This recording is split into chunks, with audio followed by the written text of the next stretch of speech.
우리 그리운 마석교회 우리 성도 여러분들과 함께 이렇게 안식일을 함께 보낼 수 있도록 초청해 주신 우리 목사님들과 또 재직 여러분께 감사를 드립니다. 특별히 우리 어린이들, 청소년들을 보면 교회가 활력이 있어서 좋고, 또 우리 예전의 모습 그대로 우리 장로님들 또 집사님들 이렇게 다시 뵈니까 너무나 반갑고 또 감사한 마음이 듭니다. 이따가 오후에 아까도 광고했습니다마는 우리 7080을 위해서 말씀을 준비해 달라고 해서 준비해 왔지만 실제로는 젊은 분들이 들으셔야 돼요. 왜냐하면 나중에 잘 죽으려면 잘 살아야 됩니다. 그래서 오늘 총 주제는 잘 죽기인데 잘 죽으려면 잘 살아야 잘 죽습니다. 그래서 가급적이면 좀 오후에 오셔서 다른 데서 듣기가 좀 힘든 말씀드리니까 오셔서 많이 들어주시기 바랍니다. 우리 하나님 말씀을 먼저 봉독하겠습니다. 하나님 말씀은 고린도 후서 13장 5절에 있는 말씀입니다. 제가 봉독하겠습니다. 너희가 믿음 안에 있는가 너희 자신을 시험하고 너희 자신을 확증하라. 예수 그리스도께서 너희 안에 계신 줄을 너희가 스스로 알지 못하느냐. 그렇지 않으면 너희는 버림받은 자니라. 아멘. 제가 방배동 교회에서 목회를 하고 있을 때 나사렛 교회라고 있더라고요. 근데 전도회를 하고 있는데 그 나사렛 교회에서 목회를 하시다가 이제 은퇴하신 목사님 네 분이 전도지를 보고 찾아오셨습니다. 그리고 일주일 동안 말씀을 들으시고 나서 그런 말씀을 하셔요. 내가 이제 목회 다 하고 이제 죽을 날이 얼마 안 남았는데 이제 마지막 남은 것은 내가 과연 구원받을 수 있을까? 내가 구원받기 위해서 준비가 돼 있나?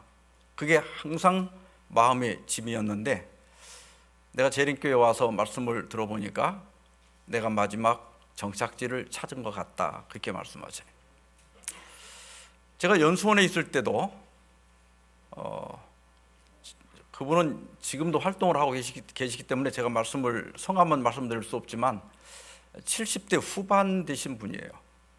장로교회에서 신학교 학장도 하시고 또 목회도 오랫동안 40년이 넘게 목회를 하셨던 분인데 그분들이 그 인터넷에서 예언 연구를 하다가 김대성 목사님 그 설교를 듣고 김대성 목사님을 찾아갔는데 김대성 목사님이 연수원을 좀 가보십시오 해서 왔다고 그래요. 그래서 다른 목사님들과 함께 연수를 받았는데 금요일 아침에 오셔서 그래요.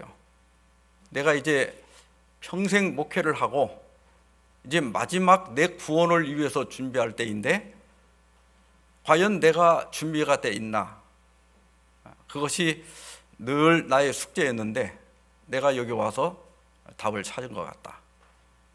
그래서 그 네 분이 같이 침례를 받겠다고 해서 연수원에서 침례를 받았습니다. 근데 그분이 자기 이름을 말씀하지 말라고 하는 게 뭐냐면 내가 지금까지 가르친 제자들을 잘못 가르쳤다. 그래서 여기서 배운 것을 내가 제자들에게 다 가르쳐야 되겠다. 근데 내가 재림교회에서 침례받은 걸 알면 그들이 나를 만나려고 하지 않기 때문에 이름을 좀 밝히지 말아달라. 그래서 그분이 지금 자기 사무실을 내고 옛날에 제자들을 불러서 제 예언 그 파워포인트를 달라고 해서 제가 다 드렸어요.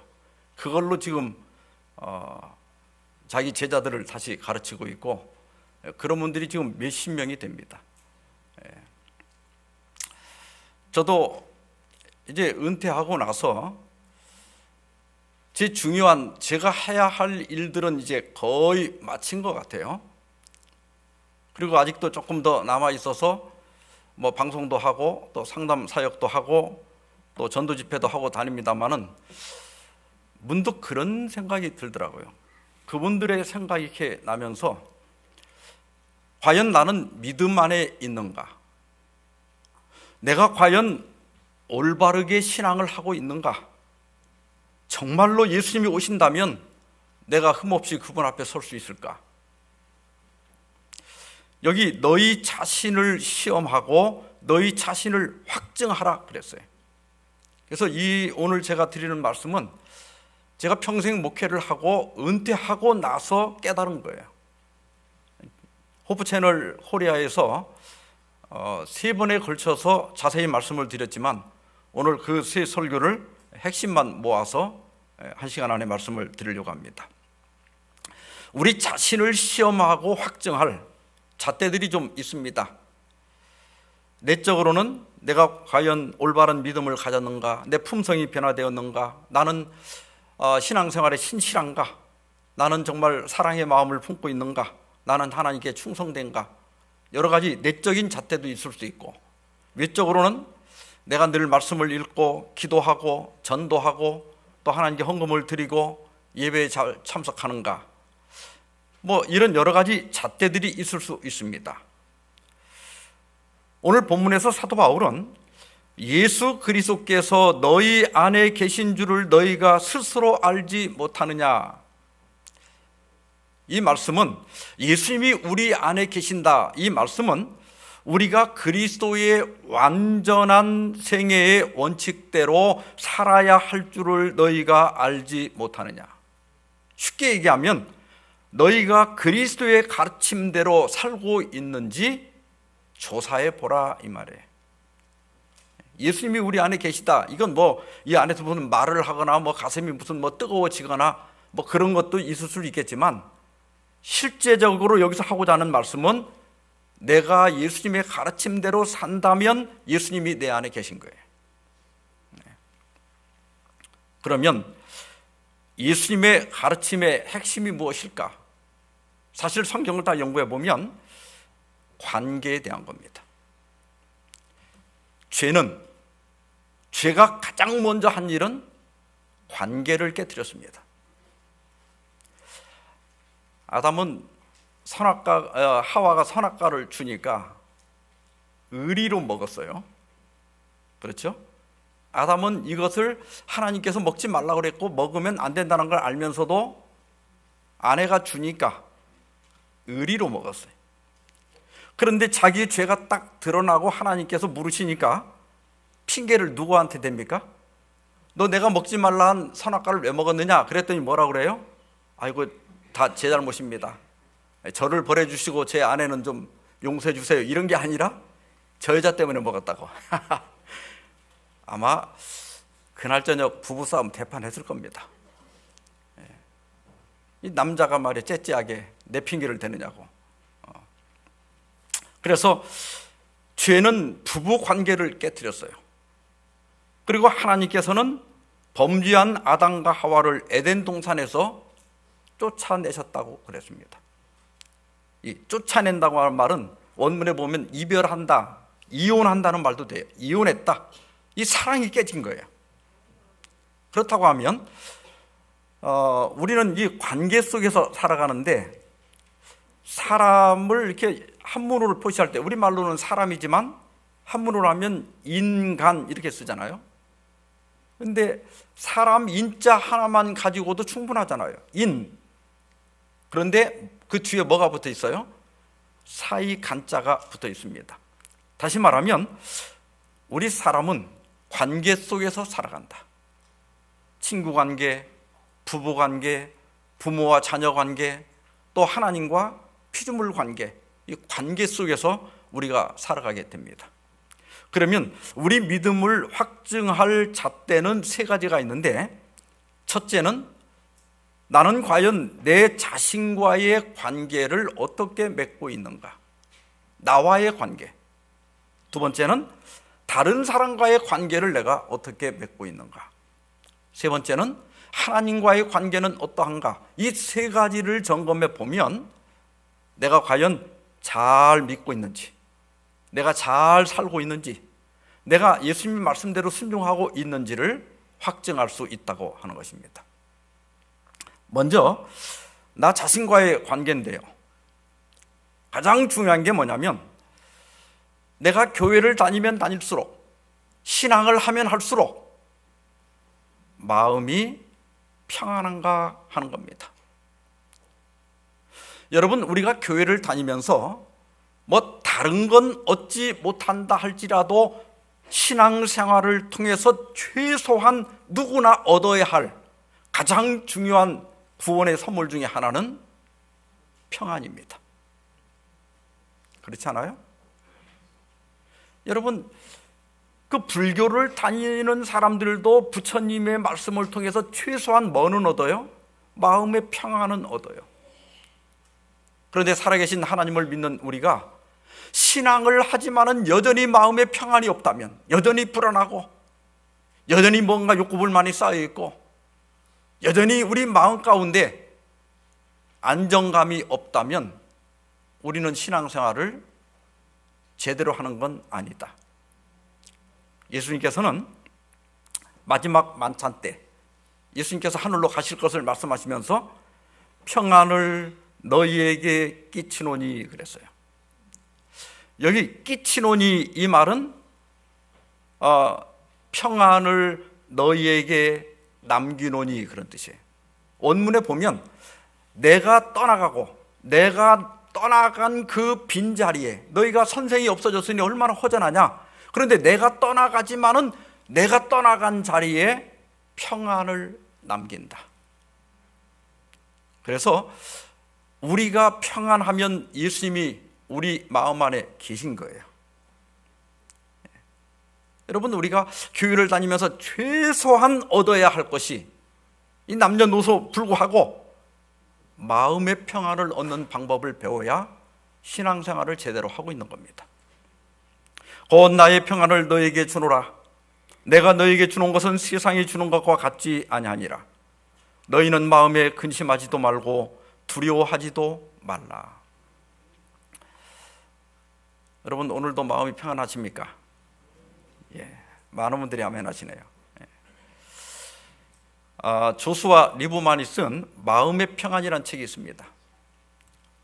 근데 이 서론에 보면 이 책은 1946년에 꽤 오래전에 출판된 책입니다. 근데 이분은 자기가 젊었을 때 자기가 죽기 전에 꼭 갖고 싶은 것들을 이렇게 노트에다 써봤다고 그래요. 그랬더니 건강, 사랑, 미모, 재능, 권력, 부, 명예, 이런 것들을 갖고 싶었습니다. 그래서 어느 날 이 존경하는 노인을 찾아갔어요. 근데 거기 엘더라고 돼 있는데, 그냥 제가 노인이라고 말씀드리지만 때로는 그 엘더가 우리 교회에서는 장로님일 수도 있죠. 연세가 많으신 노인을 찾아가서 그걸 보여드렸습니다. 그랬더니 그 노인이 그 목록을 이렇게 쭉 읽어보더니 그 훌륭한 목록일세. 그런데 가장 중요한 것이 빠졌네. 이 모든 것을 다 가져도 그것이 없다면 괴로움만 가득할 것이네. 그러면서 연필을 짚더니 그 목록을 쫙 이렇게 가위표를 긋고 맨 밑에다가 뭐라고 쓰는가 하면 마음의 평안. 그리고 뭐라고 하는가 하면 이복의 젊은이, 그 모든 것을 다 가져도 평안이 없다면 아무것도 즐길 수 없다네 그랬어요. 동의하십니까? 여러분, 아무리 좋은 집에 살아도 맨날 싸우고 마음이 괴롭고 고통스럽다면 그 좋은 집이 무슨 소용이 있겠습니까? 그 좋은 집을 즐길 수가 없는 거예요. 아무리 돈이 많아도, 아무리 명예가 많아도 마음의 평안이 없다면 그것들을 즐길 수가 없는 거예요. 그래서 하루를 살더라도 마음 편한 게 최고입니다. 그래서 예수님께서는 나의 평안을 너에게 준다 그랬어요. 그리고 내가 주는 평안은 세상이 주는 것과 다르다. 여러분, 세상이 주는 평안은 환경과 형편이 주는 평안입니다. 그런데 이런 평안들은 환경이 달라지고 형편이 달라지면 금방 깨져요. 그죠? 근데 예수님이 주시는 평안은 다른 평안입니다. 그건 환경에 구애받지 않는 평안이에요. 그것은 형편에 구애받지 않는 평안입니다. 부유할 때도 평안하고 가난할 때도 평안하고 건강할 때도 평안하고 병들었을 때도 평안할 수 있는 비결입니다. 그 비결은 제가 어제 저녁에도 말씀드렸지만은 너희 염려를 다 주께 맡기라는 겁니다. 그래서 우리 기독교는 내려놓는 종교가 아니라 맡기는 종교입니다. 불교는 비워라, 욕망을 내려놔라. 네가 이 세상이 고통인데 고통이 어디서 오느냐? 우리 욕심 때문에 온다. 우리 욕망 때문에 온다. 내가 뭘 바라니까 그게 이루어지지 않으니까 고통이 오는 것이다. 그러니까 욕심을 내려놔라. 네 욕망을 내려놔라. 부처님은 신을 믿지 않기 때문에 그 말밖에 할 수가 없었어요. 근데 그것도 약간 도움이 됩니다. 그런데 우리 인간은 버렸다가 주워오는 습관이 있어요. 이 아파트에 보면 진짜 별걸 다 버려요. 밥도 버리고 뭐 농도 버리고 소파도 버리고 뭐 침대도 버리고 뭐 그릇도 버리고 온갖 걸 다 버리는데 또 어떤 때 가보면 또 누가 주워가 그걸 또 주워가는 사람이 있어. 그래서 버렸다가 욕망을 내려놨다가 또 다시 주워오고 끊임없이 그래요. 우리 기독교인들은 단순히 버리고 내려놓는 것이 아니라 우리의 모든 염려를 맡아주시는 분이 계십니다. 가져가시는 분이 계세요. 살아계신 주님이 계시기 때문에 우리는 우리의 염려를 그분에게 드릴 수가 있습니다. 베드로전서 5장 7절은 시편 55편 22절을 베드로가 인용한 겁니다. 네 짐을 여호와께 맡기라. 그가 너를 붙드시고 의인의 요동함을 영원히 허락하지 아니하시리로다. 여기 짐이라고 되어 있죠. 이 짐은 우리를 잠 못 들게 하는 것, 또 내 마음을 무겁게 하는 것, 어떤 고통스럽게 하는 모든 걸 가리켜요. 그런데 베드로는 그 중에 염려를 선택해서 인용을 했습니다. 오라토리오 3대 걸작. 이 오라토리오라고 하는 건 이렇게 사람이 와서 연극을 하지 않는데 노래가 이렇게 스토리가 있는 거예요. 찬양을 한 곡 한 곡 불러나가는데 쭉 이어지는 스토리가 있는 거예요.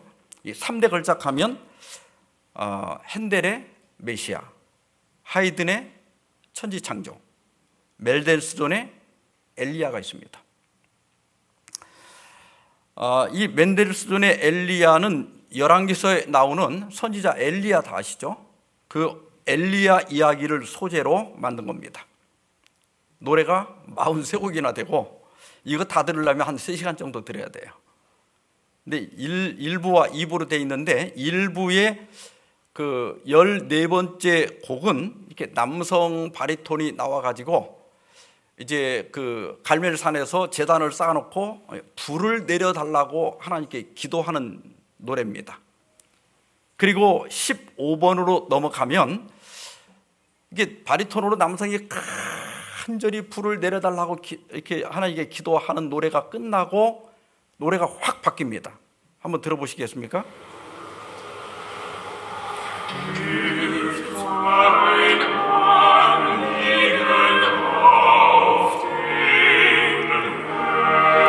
혼성 사분창으로 아주 부드럽게 천사가 내려와서 위로하는 것처럼 위로를 합니다. 네 짐을 주께 맡기라. 주 널 붙드시리라. 주는 어려움 당한 의인을 항상 지키리라. 하늘의 자비는 저 하늘에 이르니 그 어느 누구도 해치지 못하리라.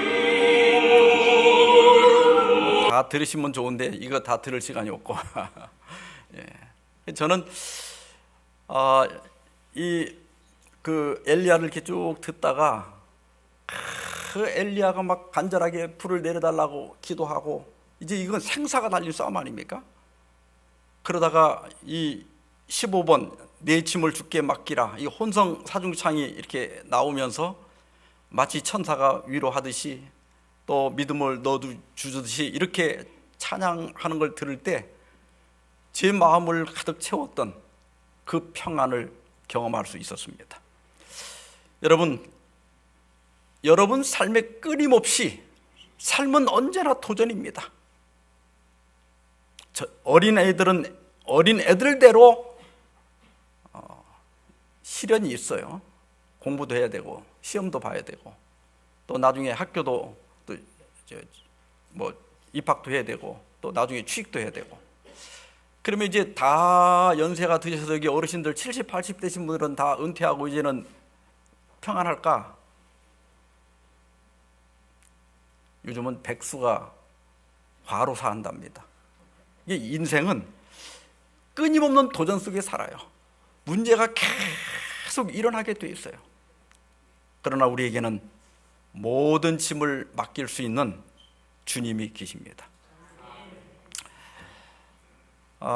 평안을 얻는 몇 가지 실제적인 것들을 좀 간단하게 말씀드리면, 첫째, 어쩔 수 없는 상황에 저항하지 말라.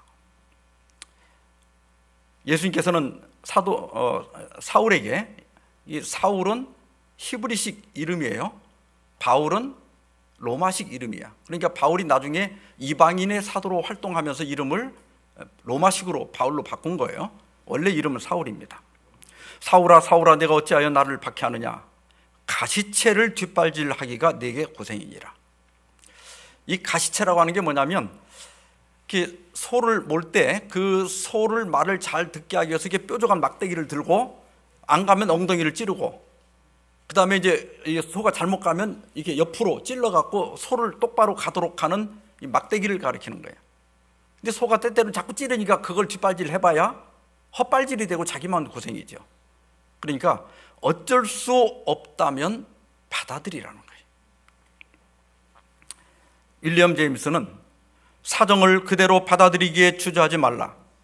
사정을 그대로 받아들이는 것은 모든 불행의 결과를 정복하는 제일의 방법이다. 밤과 폭풍과 주림과 조소와 역경과 실패를 맞을 때 마치 나무와 짐승이 하는 것처럼 순응할지어다. 그 옆에 지금 웅크리고 있는 짐승이 뭐 같아요? 맹수의 왕 사자입니다. 그런데 저 사자도 비가 오니까 어떻게 하고 있어요? 비하고 싸우지 않고 그냥 조용히 비를 맞으면서 순응하고 있는 겁니다. 왜냐하면 비하고 싸워봐야 자기만 힘들지 승산이 없다는 걸 알기 때문에 그래요. 짐승도 저걸 할 줄 안단 말이에요. 근데 우리가 어쩔 수 없는 걸 가지고 짜증을 내고 화를 내고 하면 자기 평안만 깨진다는 거예요. 이 세상이 내 맘대로 되는 게 아니에요. 우리가 단둘이 살아도 내 아내, 내 남편이 내 맘대로 됩니까? 내가 낳은 자식이 내 맘대로 말을 들어요? 하물며 우리가 사회생활을 하고 교회생활을 하면 이 세상이 다 내 맘대로 안 되는 게 정상입니다. 그냥 적응하며 사는 거예요. 그러니라 하며 사는 겁니다. 두 번째는 칭찬이나 비난에 집착하지 말라. 토마스 캠피스는 칭찬이나 비난에 집착하는 자는 위대한 평안을 누릴 수 없다. 누가 칭찬하면 우쭐했다가 누가 조금 비난하면 또 그냥 막 못 살 것처럼 했다가 이렇게 왔다 갔다 하지 마라. 누가 뭐라고 하든 나는 나 그대로 있는 거예요. 너무 다른 사람의 평판에 좌지우지하지 마라. 세 번째는 사건의 절대성과 중요도를 낮추라. 이경희 씨는 자기 미움이란 책에서 어쩌면 심리적 상처의 치유를 위해 우리가 힘을 기울이는 모든 방법들은 그 상처가 별것 아니게 되는 것, 있어도 괜찮게 되는 것, 개의치 않게 되는 것을 위한 하나의 인위적, 임시적, 설정적 구실인지도 모른다. 과거 상처에 대해 내가 나도 모르게 부여했던 절대성을 거두는 것이다. 그것의 중요도를 낮추는 것이다 그랬습니다. 말이 좀 어려워 보이지만 제가 상담하면서 이게 힘들게 사는 분들의 특징을 발견했어요. 그런 분들이 자주 쓰는 말이 있어요. 목사님 무슨 얘기를 하면서 그래요. 그렇게 하면 안 되잖아요. 이런 분들이 힘들게 삽니다. 그래서 제가 집사님 말대로 그러면 안 되지만 그래도 괜찮습니다. 그래요. 그러면 안 되지만 그래도 괜찮다. 이렇게 하고 살아야 마음의 평안을 유지할 수가 있어요. 우리가 기준조차 없으면 안 되죠. 그러면 안 되는 게 분명히 있고 그래야 되는 게 있지만 그것을 나에게만 그렇게 적용을 하고 내 주변 사람들에게는 그러면 안 되지만 그래도 괜찮다. 이래야 내 마음의 평안이 깨지질 않고 그 사람이 미워지지 않는 거예요. 그래서 너무 완전하려고 하면 안 됩니다. 이 고진아 목사님은 제가 원주에 살 때 그 흥업에 살던 분인데 그분이 사는 이 한옥이 70년이 넘은 거예요. 근데 한옥에 오래 살다 보니까 여러분 한옥은 이렇게 진흙을 발라서 벽을 만들잖아요. 그러니까 이게 자꾸 떨어지는 거예요. 처마도 떨어지고 벽도 구멍이 나고 담벼락에도 구멍이 나고. 그래서 처음에는 자꾸 이제 그 구멍이 날 때마다 그 틈을 진흙으로 메웠답니다. 근데 어느 날 가만히 보니까 그 구멍으로 온갖 생명체가 오가고 있더래요. 벌레도 왔다 갔다 하고 또 강아지도 왔다 갔다 하고. 그래서 이 구멍이 단순한 구멍이 아니라 생명체의 길이구나. 그래서 언제부턴가 사는데 지장이 없다면 그 구멍과 틈들을 메꾸지 않고 그냥 두고 살고 있다고 그래요. 그러면서 이렇게 말합니다. 나는 이제 완전함을 추구하지 않고 원만함을 추구합니다. 완전함을 좇는 사람은 틈이 생길 때마다 메워야 합니다. 그런데 틈을 수용하니까 뭔가 이렇게 구멍을 좀 모자란 것, 완전하지 않은 것을 수용하니까 원만함이 생기더라. 이제는 틈을 그냥 두고 즐기려고 한다. 사람이 이렇게 약간 좀 틈이 있어야 인간다운 거예요. 여러분 생각에 제가 원만한 사람 같아요? 완전한 사람 같아요? 제가 보통 완전하려고 하는 사람이 아닙니다. 근데 결혼하고 한 1년쯤 됐는데 그날 이제 안식일 예배를 마치고 저녁이 됐는데 집사람이 자기 전에 저한테 그래요. 아주 어렵게 말을 해요. 여보, 사람이 조금 이렇게 좀 틈이 좀 있고 여유가 있어야 되는데 집사님들이 당신 얼마나 무서워하는지 아세요? 내가 무섭게 생긴 사람이 아닌데 내가 그때 충격받아서 나는 내가 그렇게 무서운 사람이라고 생각한 적이 없거든요. 저는 학교 다닐 때도 싸우는 것도 별로 좋아하지 않고 좀 평화주의자예요. 근데 집사람 그 얘기를 듣고 제가 놀랐어요. 그래서 이제는 자꾸 여유를 가지려고 합니다. 여유를 가지니까, 그러니까 완전함보다는 원만함을 가지니까 나도 편하고 주변 사람도 편안해합니다. 자, 이제 두 번째는 과연 내 이웃과는 화목한가 하는 겁니다. 로마서 12장 18절에 보면 할 수 있거든, 그 다음에 뭐라고 그랬어요? 너희로서는 모든 사람과 더불어 화목하라 그랬어요. 여기 너희로서는, 로서는 이 말이 헬라어는 에크예요. 에크. 근데 그 에크는 발단이나 근원을 나타내는 전치사입니다. 그러니까 너희가 발단이 되지 마라. 너희가 싸움을 시작하지 마라.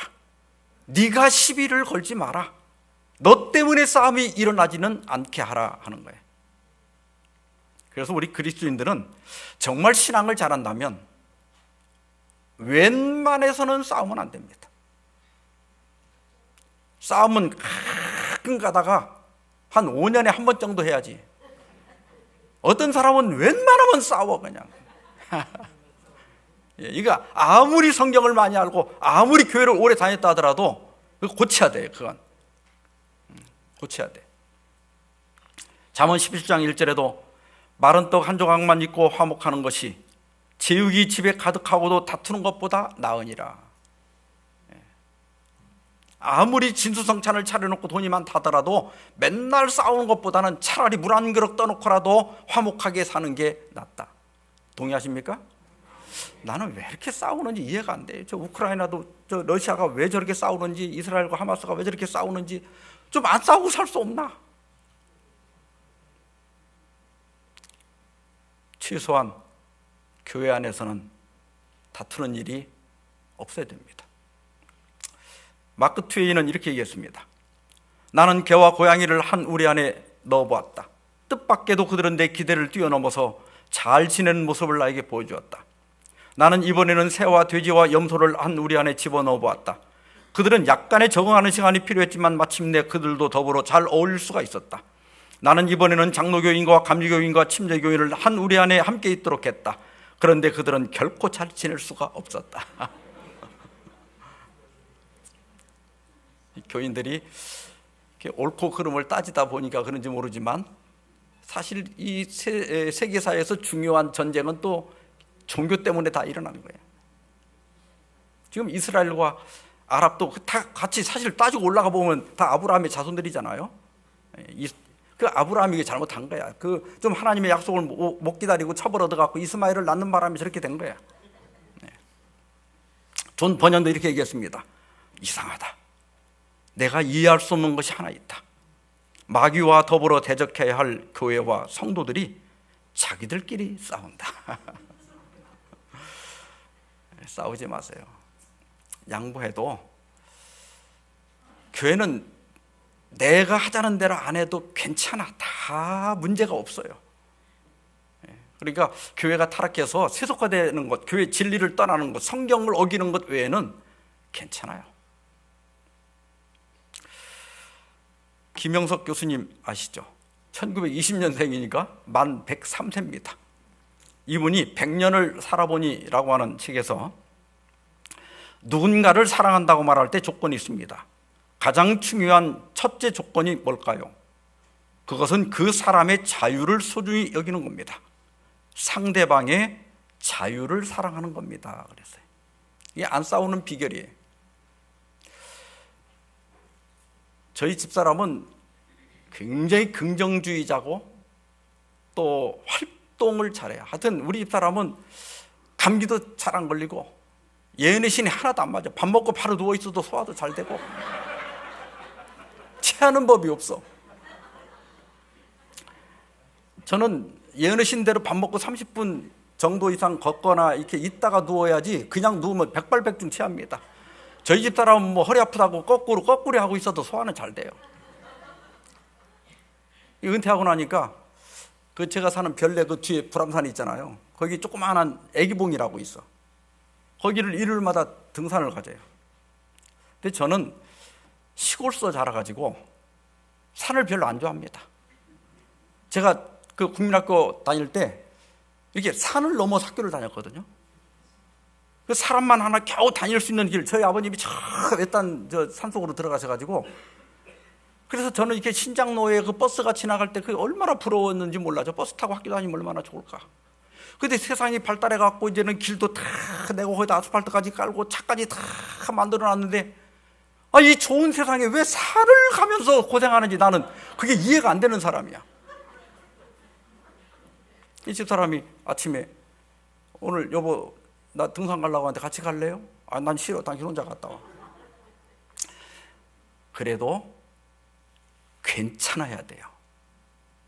우리 여기 여집사님들 그게 진짜 괜찮은가 우리 집사람한테 물어보려고 그러는데 괜찮아야 돼.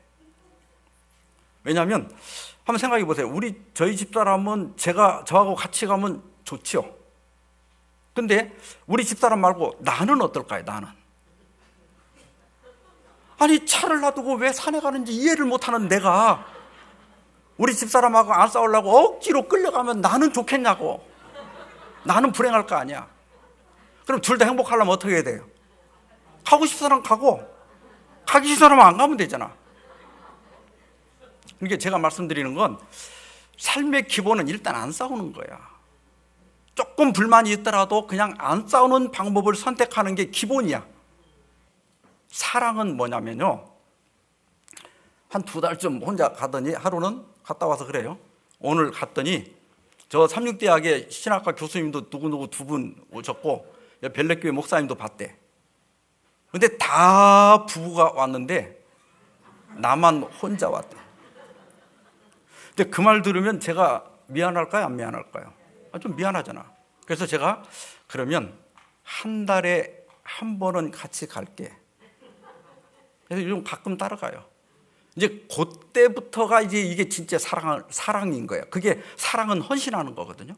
내가 싫어도 상대가 원하니까 내가 자원해서 해주는 거, 이게 사랑이거든. 그러니까 우리가 서로 간에 화목하게 사는 방법은 그 사람을 사랑한다고 해놓고, 우리 서로 사랑하자 해놓고, 사실은 말로는 사랑한다고 하는데 자주 다툰단 말이에요. 자주 싸우고. 일단 안 싸워야 돼. 안 싸우려면 상대방의 자유를 사랑해야 됩니다. 어떤 사람은 말이 많아. 그러면 아이고 저 집사람은 왜 이렇게 말이 많은지 모르겠어, 이렇게 할 게 아니라 저 사람은 말이 많구나, 이걸로 끝나야 돼. 말하고 싶어 하는 걸 어떡하겠어 그걸. 그냥 저 사람 말을 많이 하는구나, 저 사람은 적게 하는구나, 저 사람은 교회 일을 열심히 하는구나, 저 사람은 조금 뺀질뺀질 하는구나, 그걸로 끝나야지 그 이상 평가를 하면 안 돼요. 제가 시간이 다 됐는데 아까 시작을 40분에 제가 등단했기 때문에 조금만 더 하겠습니다. 마지막 3번째로는 하나님과의 관계인데, 신앙에서 가장 중요한 건 충성입니다. 계시록 2장 10절에 내가 죽도록 충성하라, 그리하면 내가 생명의 환을 내게 주리라. 어떻게 충성하라고 그랬어요? 죽도록 충성하라. 신앙을 잘하는 분들은, 제가 여기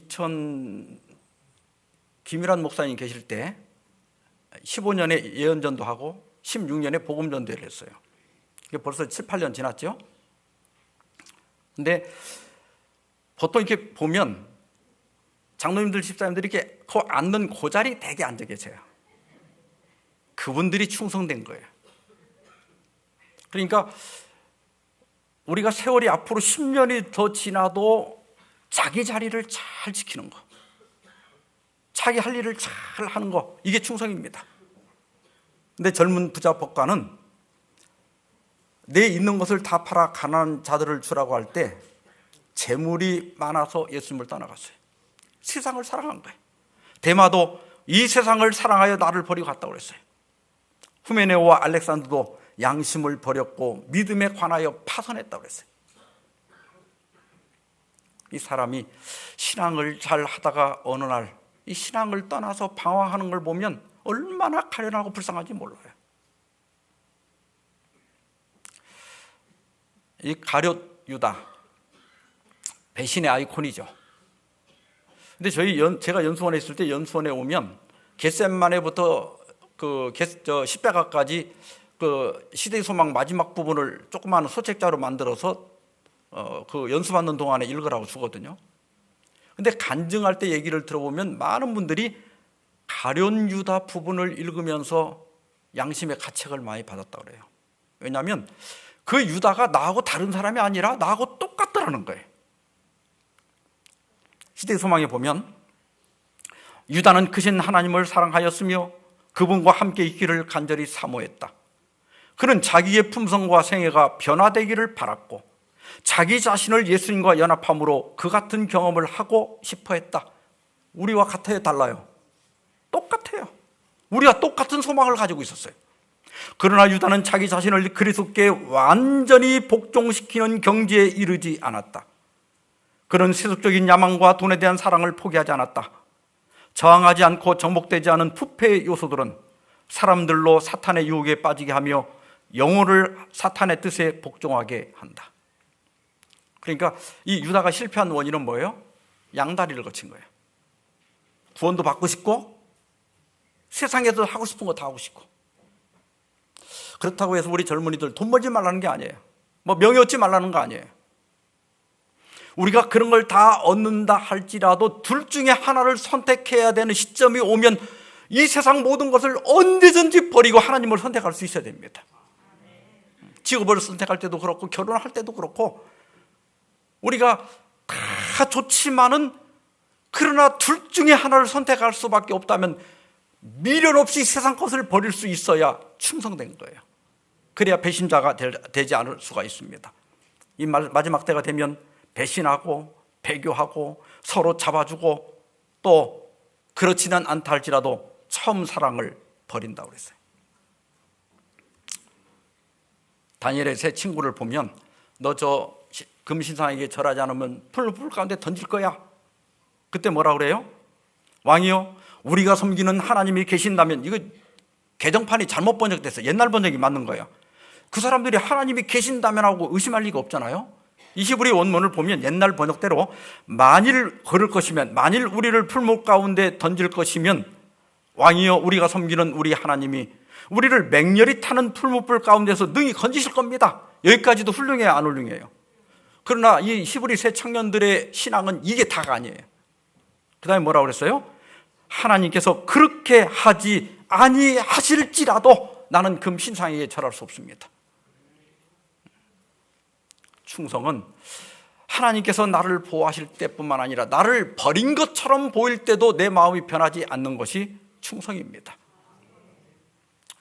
사랑하는 마석 성도 여러분, 지금 세상 돌아가는 걸 보면 주님 곧 오실 것 같습니다. 마지막 싸움에서 실패하지 않기를 바랍니다. 다니엘의 세 친구들처럼 하나님께 끝까지 충성하다가 주님 공중에 나타나시는 그날 우리 모두 함께 주의 나라에 들어가게 되기를 바라면서 말씀 마치겠습니다.